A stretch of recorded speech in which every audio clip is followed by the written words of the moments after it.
Hello my lovelies, how you all doing? I hope you're keeping well and staying crafty. I am on with another DIY CAD 2024 to show you, and today it is number 56, which is playing cards. Oh, we're nearly at the end, aren't we? So I more or less knew what I was going to do with this one once I'd got my head around the whole prompts thing.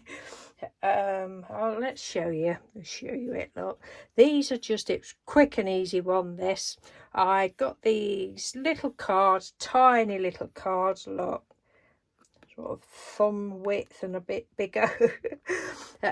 From Diana Scoffia sent me them, well, a few years ago now. I have used some of them before, but I knew I'd got a load left, so I just glued those down.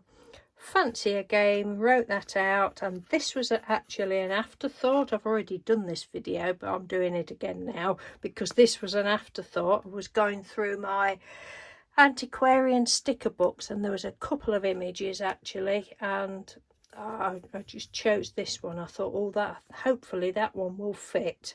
Little hand deal in the cards, and I think that's just finished it off, and then around the edge with some Pebbio acrylic paint, I think it was. So that is my take on playing cards. I've actually been a bit literal there. Yes, so thank you ever so much for watching. Take care, and I will speak to you tomorrow, hopefully. Bye.